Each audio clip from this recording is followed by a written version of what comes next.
Awesome. Well, hi, friends. Very small group today, and I know it's late for all of us, so I'll try and kind of get through this a little bit quicker so that we can all go to bed because I know I want to. But welcome to the Study Skills and Test Taking Strategies workshop. Since it is just a few of us, if any of you have any questions at any point or you want to share anything, feel free to just unmute yourself or just write it in the chat and I'll try and keep an eye on that. But I feel like we're all friends here, so you just interrupt if you need to. It is a-okay with me. So, I wanted to start with a quick poll just to see how does the word test make you feel? So you can pick a couple answers if you want.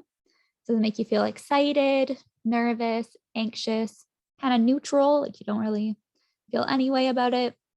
Do you feel stressed or do you feel happy because it's not a presentation or an assignment?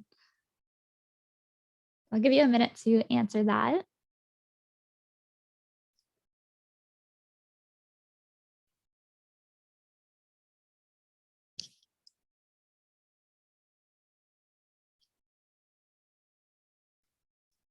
It's a small group, so if you don't answer, I notice. Awesome. Thank you, friends. I'll share that quick. So it looks like most of us feel either anxious, neutral, or stressed, and someone feels happy just because it's not a presentation or an assignment, or maybe they're just happy in general. So that's awesome. Yeah, lots of different responses to tests for sure. Perfect.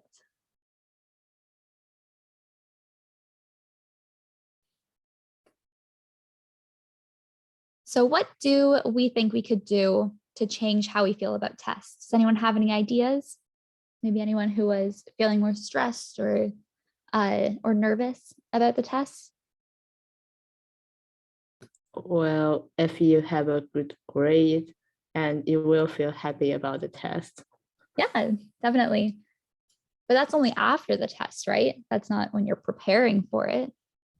Unless you have a really good grade going into it. Yeah, so you need to prepare for that. Absolutely. Thank you, May. Yeah, so personally, I very enjoy the teamwork, which means that it is my friend. So before the test, I just share some different points about the special topic or to get ready for the test, right? So for example, I think the good way to ready the test is to know more about the topic and to show them what is the topic about and can get the new ideas, right? Can share our talk together. So it's a good way to teach and learn at the same times. You can have good ready for the test then. Absolutely. No, it's a really great strategy for studying is to teach other people and have them teach you too. So that's really great. Thank you, Mars. Thank you. Awesome. Yeah, those are definitely really great ways that we can change the way that we approach studying or how we feel about tests. So the first part that we're going to go through here to kind of ease that anxiety is to make a study plan. So I'll send you a worksheet in a minute, but this is kind of just the outline of what a study plan would look like. So the first step, of course, is do not procrastinate. If you're anything like me as a student, and procrastination is your main study method, but it is not going to help you. So you should plan for your tests about 2 or 3 weeks in advance of your exam. And being at this workshop is a really good start. So if you don't plan for your test, then you're going to feel a lot more stress the closer to the test date that you get. So especially if you have exams coming up, maybe early December, or you're lucky enough to have them later in December, then taking this time to start studying and start asking those questions is a really great idea. So where do you start? Your study plan should answer this question of where you're supposed to start. So you want to look at when are you going to study, so what times of day, which days, where are you going to study? So will it be in your bedroom, in your kitchen, at the library? And what are you going to study? So which units are going to be on the test? What theories or problems do you need to know how to solve or use? And how are you going to study? So which methods are you going to use? So if you don't have a method in mind already, then we'll talk about some more of those later. So the next step is to really determine when are you going to study. So if you don't know when you're going to be studying, then it's really easy to put it off. So on your study plan sheet, which I will send, I promise, you want to schedule blocks of time to study each day. So you'll want to block them off in your calendar app or in your planner so that you make sure you know those times are set just for studying, not for eating or hanging out with friends. They have a designated purpose. And our brains love habits, especially if you're in that psych course, you should know this by now. We learn a lot better if we study at the same time each day. So maybe your best time to study is right after you finish dinner, or maybe you like to study first thing in the morning. But if you continue that routine, then that's the best time that your brain will remember all the information. A study plan will help you study at regular times throughout the week as well. And just to continue, you also want to be very specific and write down the exact time and length that you'll be studying each day. So if you're studying first thing in the morning, you want to say maybe 7 a.m. for 1 hour. So right from 7 a.m. until 8 a.m. That's your peak study time. And you also want to remember that we have a limited attention span. So most adults can only stay focused for about 50 minutes before needing a short break. That's not even the full hour that you actually get of really focusing. And after about 2.5 to 3.5 hours, most of us need a longer break to have a snack, maybe get some food, stretch our legs, and just relax our brains for a little bit. So if you are someone who thinks, no, I can study for 4 hours straight, no, you cannot. You need those breaks so that your brain actually rests and retains more information. So you want to try to schedule 2 to 3 hour study sessions, but make sure that you give yourself short breaks of 5 to 10 minutes at a time within those 2 to 3 hour study sessions, and take the breaks or take a longer break when that 2 or 3 hours is done. So the next step is, where am I going to study?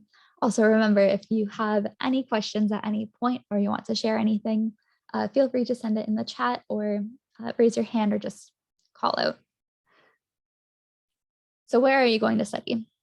First of all, does this look like a good place to study? It's this room here. It's very messy. You can barely see the desk.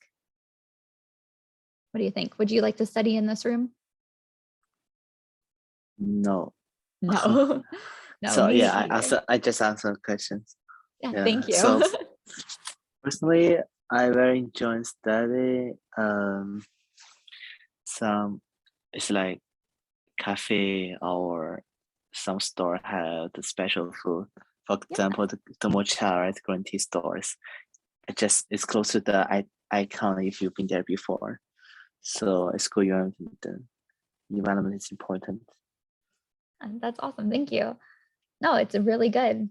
A lot of people do like studying in cafes because they like hearing background noise, and that kind of helps them focus. I know I'm someone who can't study if it's perfectly quiet, so libraries aren't good for me, but that might be good for someone else.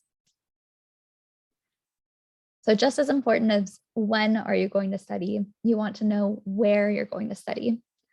So a good study place should not look like this room at all. And it should be quiet, clean, organized, and free from distractions. And it should also have all of the supplies you're going to need. So if you're studying at a desk or at a library, you want to make sure that you're packing your bag with everything you might need to study. So your textbook, maybe highlighters, your notebook, pen, laptop, charger, everything, because you don't want to be distracted trying to find something later on.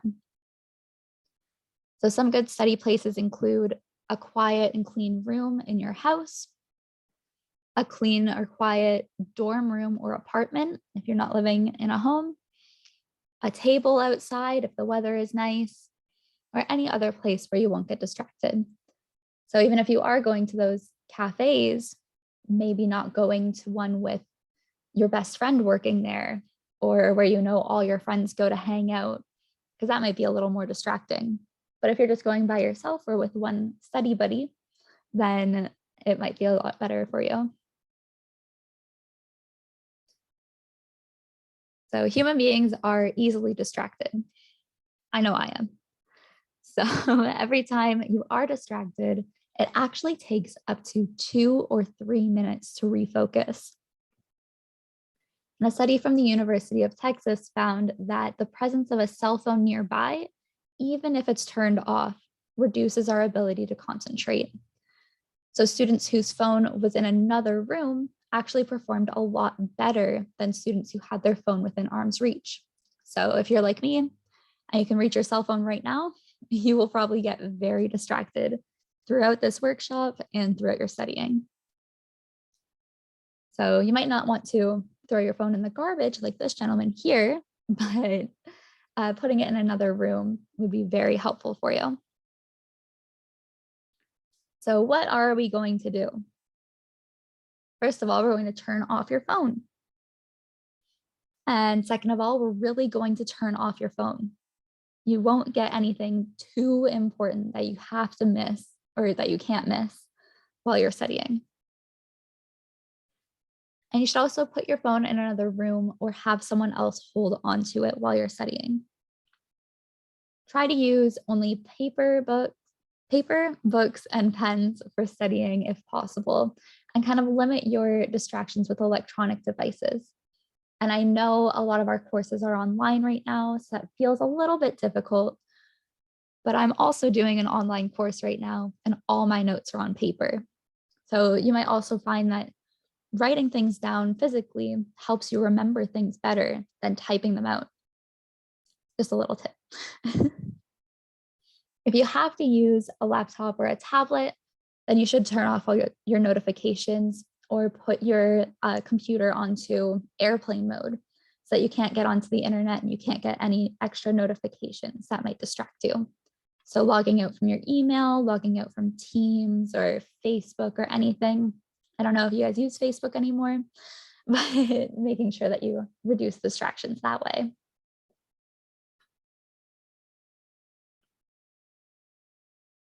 So just to reiterate, you don't have to worry. The internet will be there when you get back and all of your notifications will still be there as well. So you won't have to worry about missing anything too important. So the next step is, what are you going to study? So how do you know what to study? There are a few ways to find out. So the first way, which I don't think we'll have any problems with this group, is to go to class. So your instructor will teach you all of the things that you need to know for your test, which is a big shocker, I know. The next thing is to review your course syllabus, your notes, and the lecture slides to see what problems the instructor focused on, because the more something is covered in class, the more likely it will be on an exam. Your syllabus will also give you all of the unit headers and kind of subtitles.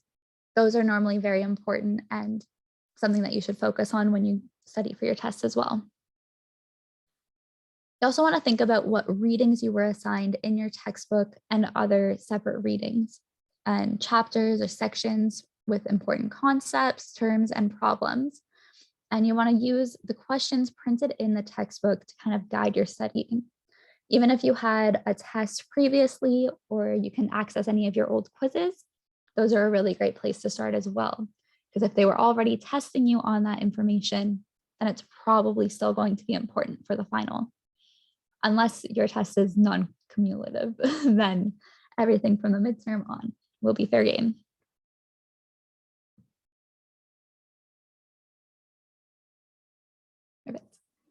So what are you going to study continued? If you are stuck on what you're going to study, you should talk to your instructor or your TA and ask them what to focus on. I know sometimes, especially in first year courses, they will set aside a portion of the class to go through a bit of an outline for what's expected on the exam. And if they don't, feel free to ask, because they don't want to see you fail. They want to make sure that everyone is successful. So they might do a quick review for you.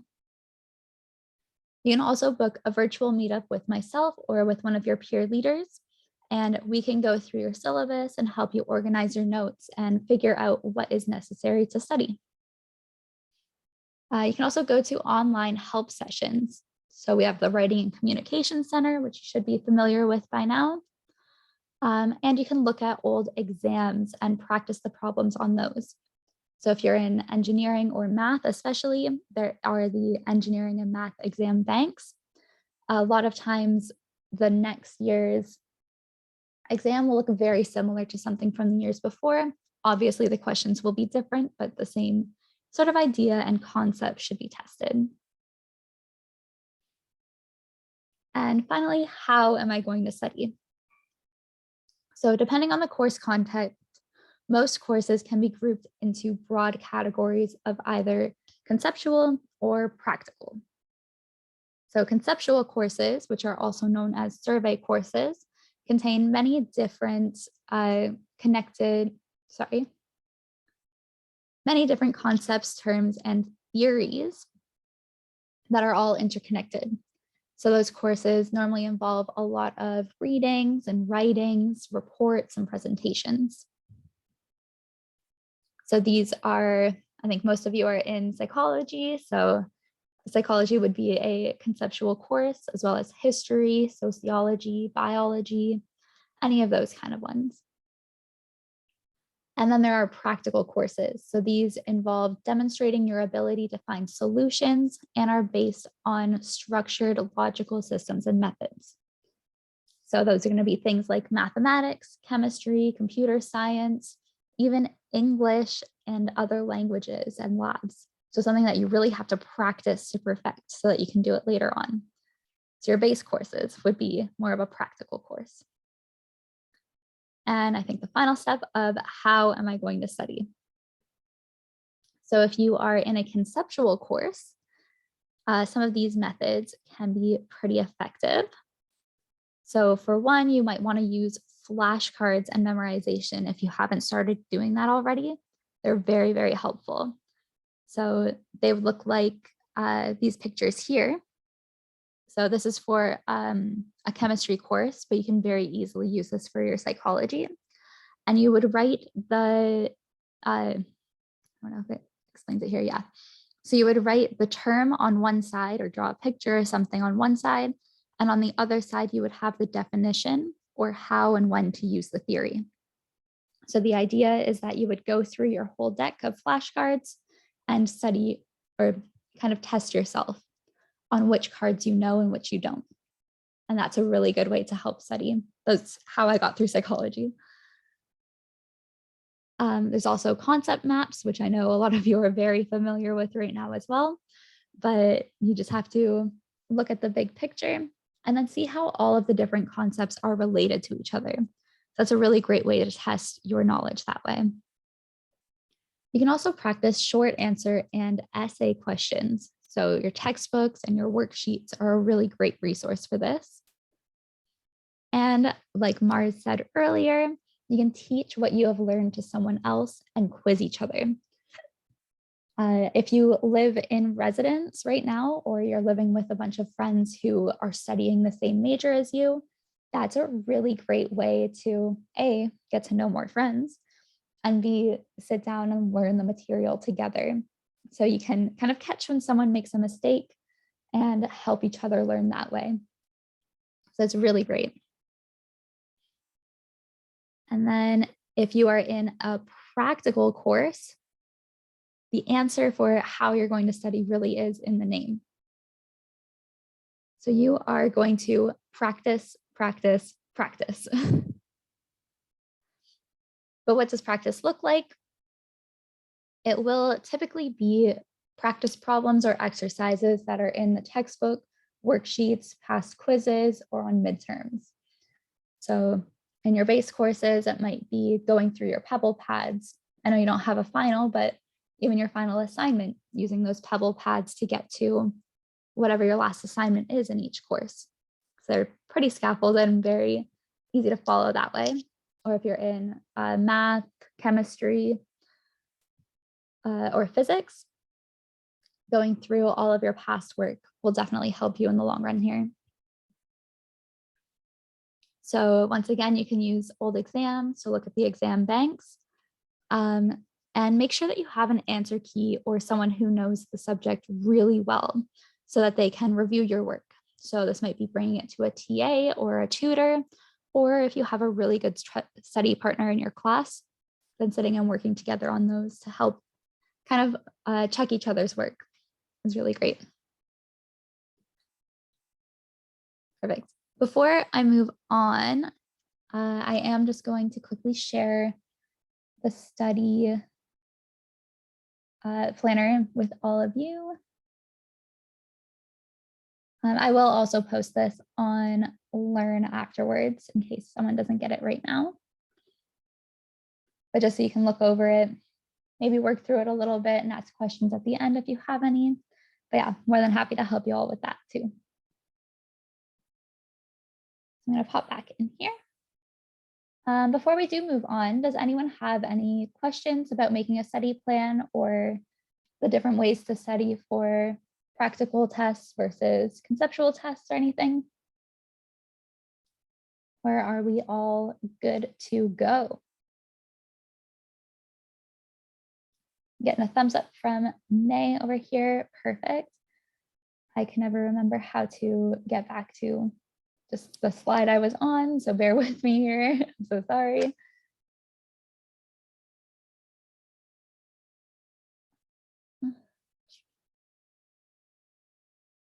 Let's try it this way. There we go. Perfect. Awesome. So remember, if you do have any questions or anything comes up, feel free to ask me now or at the end. So the second part for preparing for your tests is to prepare your body and your mind. So we can only do as well as we feel, really. So preparing mentally and physically for the exam. First of all, have a plan for studying, which we just went through. So actually filling out that worksheet and really sticking to the plan will help you a lot in your mental preparation. You also want to have a regular sleep cycle. So getting enough sleep, so 7 to 9 hours per night for most adults is very, very important.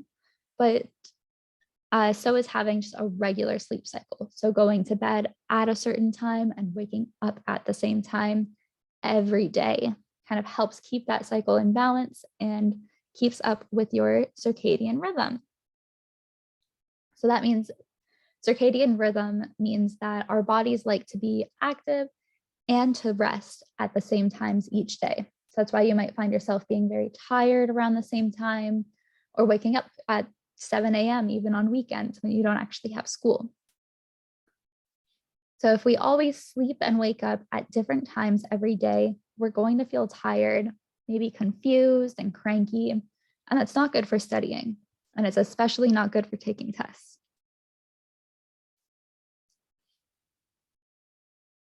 So similar to that, we should also eat good, nutritious meals at the same time every day when possible. So we know that sometimes our schedules are a little bit different, but if we can keep everything happening around the same time each day, then that really helps. Before your exam, you should eat a good balanced meal that has protein, so meat, eggs, or nuts, carbohydrates, so your grains, rice, bread, maybe potatoes, some sort of vegetables. And you should have a regular exercise schedule leading up to the exam. So maybe if you don't exercise too much right now, even just adding in a 30-minute walk each day or going to the gym for 20 minutes or something, that would help kind of regulate your body and understand when you're supposed to be awake and asleep, and kind of expel some of that extra energy. Exercise also reduces stress and it helps with blood circulation to the brain. So that'll kind of keep everything going really well and help you to de-stress a little bit before you start studying. So here are some simple strategies to use if you feel stressed before your exam.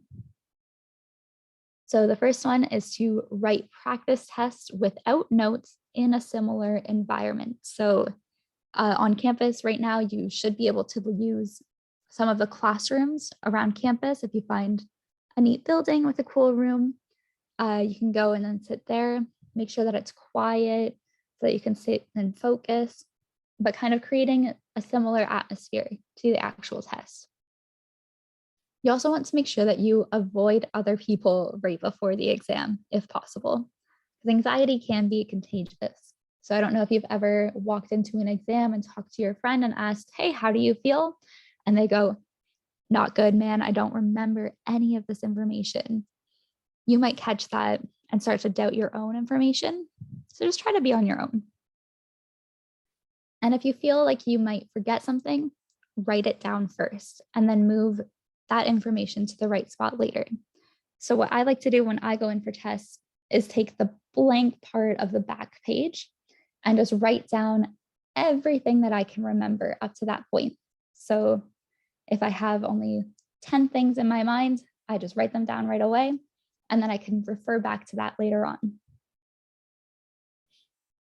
You also want to make sure that you're reading the instructions very carefully and planning the time properly for the exam.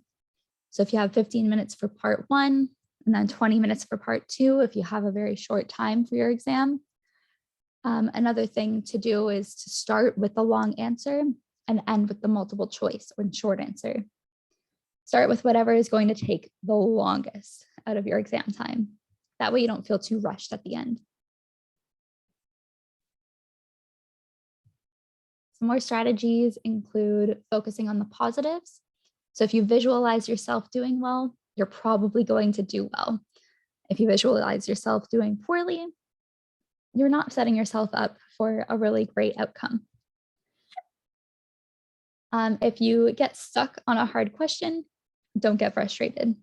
Just skip it and come back to it later. That question isn't going anywhere, and you might find some tips or hints as to what the answer is later on in the exam. So go through it all and then go back to the ones that you couldn't figure out later on. And if you start to feel stressed out, take a quick 30-second break during the exam. So close your eyes, focus on your breathing, feel your fingers and your toes and legs and arms, and just focus on how those feel. And then once you feel a little more calm, you can go back to your test. And after the exam, think about everything that went well. Think about what you feel good about. Maybe you had a really great answer for the long answer, or you're feeling super confident about your multiple choice. Think about those things, focus on that. And if you did have any trouble, consider these questions. So did you remember parts of the question, but not all of it? So maybe it was a short answer with 2 parts. Did you remember the first, but not the second? Was that question something that you had never seen before? Maybe it was only mentioned in one class and you weren't there that day, or was it something that you just hadn't studied or forgot to look at? And did you blank during the exam?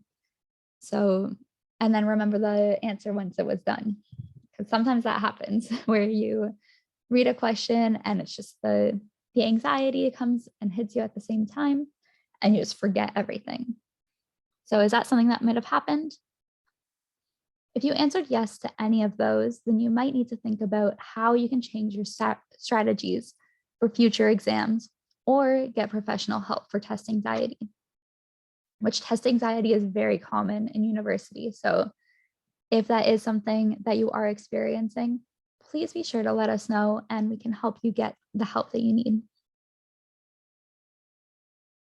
So if you do have anxiety that is affecting you during exams, you can book a one-on-one meetup with myself or with the peer leaders, and we can talk about strategies to help with test anxiety and help with preparing for exams.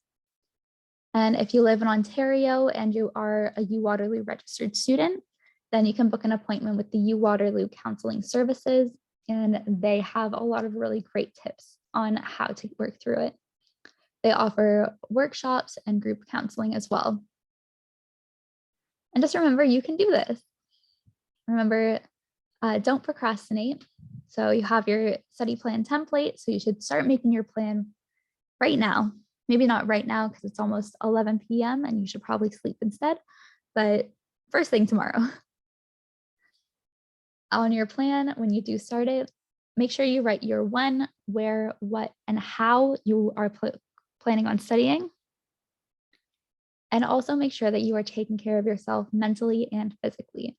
I think this is one of the most important pieces of this workshop if you take anything away from it. And it's also something that's just very important for university and for your life moving forward. So be sure to take care of yourself in all aspects.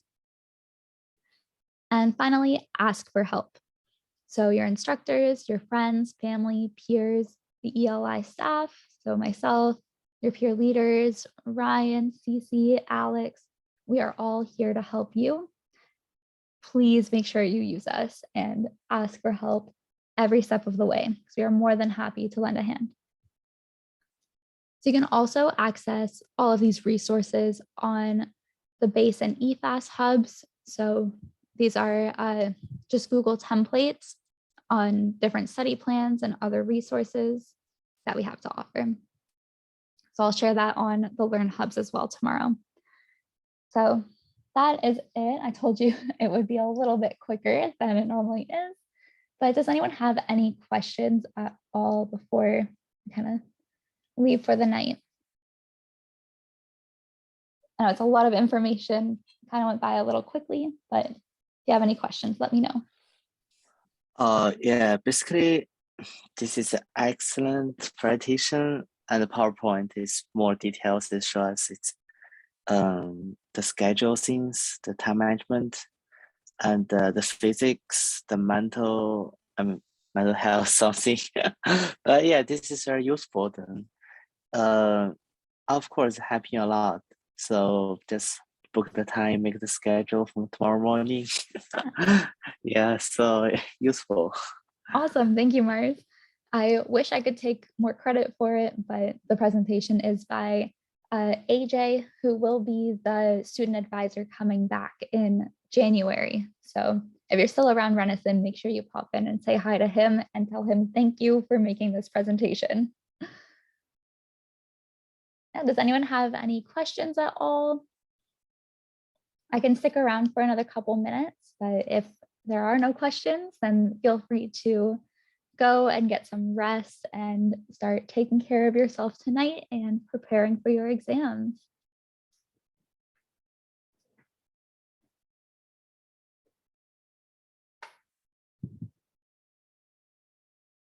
Anything at all?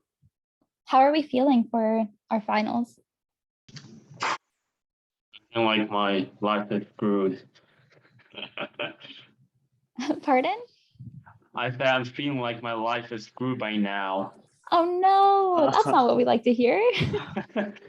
I mean, I just checked my tuition fee for next term. It was like 18,000. I was like, what? 18,000? You gotta be kidding me. That is a lot. Oh, Yeah. But at least we're not in. It's not even like guaranteed I can pass that class. Oh no. Well, here, if you want to talk about it, feel free to sign up for a meetup. I don't even know. And we can kind of talk about some more strategies for that. Sound good? Yeah. Perfect. Thank you. No problem. Thank you. Awesome. Are there any other questions before we say goodbye for the night? Yeah, actually it's no, yeah, because we know each other. It's me and Tom, because I have the same class for the whole semester then. So yeah, because it's always study together. So after class, study some quiz and something. So, but I think for Ema, it's new. I think we have no idea for each other. It's Tom or maybe something. Yeah, but yeah. No, that's a really great idea. Nice to meet you guys. Yeah, I guess it's no problem. Thank you. Thank you, Mars. Yeah, bye bye. Have a good night. Bye. Bye. Have a good night, everyone. Bye. Thank you Good for night. coming. Hi, good Thank night. you. Have a good night. Yeah, so have a good weekend. Have a great Thanks. weekend. You too. What weekend? I guess. Today is Oh no, Monday. we just just started. started. The week. Yeah, have a great I week. wish it was the weekend. Sorry about this. I just confused. No, Yeah. you need a break. Yeah. Yeah, I Don't we need to do some all? sport. Yeah, of course. Yeah, bye bye, guys. Thank you. Bye. Have a good night, friends. Bye. See you later.